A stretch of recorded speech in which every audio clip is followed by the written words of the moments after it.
ಮಂಗಳೂರು ನಗರದಲ್ಲಿ ಸಾರ್ವಜನಿಕರು ಹಾಗೂ ಕಾಲೇಜು ವಿದ್ಯಾರ್ಥಿಗಳನ್ನ ಗುರಿಯಾಗಿಸಿಕೊಂಡು ನಿಷೇಧಿತ ಮಾದಕ ವಸ್ತು ಎಂಡಿಎಂಎ ಮಾರಾಟ ಮಾಡ್ತಾ ಇದ್ದ ಕುಖ್ಯಾತ ಆರೋಪಿಯೊಬ್ಬನನ್ನ ಮಂಗಳೂರು ಸಿಸಿಬಿ ಪೊಲೀಸರು ಸಿನಿಮಾ ಶೈಲಿಯಲ್ಲಿ ಕಾರ್ಯಾಚರಣೆ ನಡೆಸಿ ಬಂಧಿಸಿದ್ದಾರೆ.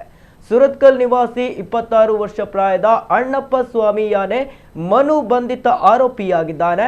ಆರೋಪಿಯು ಹೊರ ಜಿಲ್ಲೆಗಳಿಂದ ಎಂಡಿಎಂಎ ಖರೀದಿಸಿ ತಂದು ಸುರತ್ಕಲ್ ಬಳಿಯ ಕುಳಾಯಿಗುಡ್ಡೆ ಪರಿಸರದಲ್ಲಿರುವ ತನ್ನ ಬಾಡಿಗೆ ಮನೆಯಿಂದ ಸಾರ್ವಜನಿಕರಿಗೆ ಹಾಗೂ ವಿದ್ಯಾರ್ಥಿಗಳಿಗೆ ಮಾರಾಟ ಮಾಡುತ್ತಿರುವ ಬಗ್ಗೆ ಸಿಸಿಬಿ ಪೊಲೀಸರಿಗೆ ಖಚಿತ ಮಾಹಿತಿ ಲಭಿಸಿತ್ತು. ಜೂನ್ 25ರಂದು ಕ್ಷಿಪ್ರ ಕಾರ್ಯಾಚರಣೆ ನಡೆಸಿ ಆರೋಪಿಯನ್ನ ಹೆಡೆಮುರಿ ಕಟ್ಟಿದ್ದಾರೆ. ಬಂಧಿತನಿಂದ 1,50,000 ರೂಪಾಯಿ ಮೌಲ್ಯದ 15 gram MDMA, mobile phone, zip lock cover ಹಾಗೂ ಡಿಜಿಟಲ್ ತೂಕ ಮಾಪನ ಸೇರಿದಂತೆ ಒಟ್ಟು ಸುಮಾರು 2,10,500 ರೂಪಾಯಿ ಮೌಲ್ಯದ ಸೊತ್ತುಗಳನ್ನು ವಶಪಡಿಸಿಕೊಂಡಿದ್ದಾರೆ.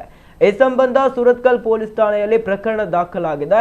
ಬಂಧಿತ ಆರೋಪಿ ಅಣ್ಣಪ್ಪ ಸ್ವಾಮಿ ಯಾನೆ ಮನು ಸಮಾಜಘಾತುಕ ಕೃತ್ಯಗಳಲ್ಲಿ ತೊಡಗಿಸಿಕೊಂಡಿದ್ದ ಹಳೆ ಅಪರಾಧಿಯಾಗಿದ್ದು, ಆತನ ವಿರುದ್ಧ ಈ ಹಿಂದೆ ಪಣಂಬೂರು ಹಾಗೂ ಬಜಪೆ ಪೊಲೀಸ್ ಠಾಣೆಗಳಲ್ಲಿ ಎನ್ಡಿಪಿಎಸ್ ಪ್ರಕರಣಗಳು, ಸುರತ್ಕಲ್ ಠಾಣೆಯಲ್ಲಿ ಹಲ್ಲೆ ಮತ್ತು ಮಸೀದಿಗೆ ಕಲ್ಲು ತೂರಾಟ ಪ್ರಕರಣ, ಉಳ್ಳಾಲ ಠಾಣೆಯಲ್ಲಿ ಕೊಲೆ ಯತ್ನ ಪ್ರಕರಣ ದಾಖಲಾಗಿರುವುದು ಗೊತ್ತಾಗಿದೆ.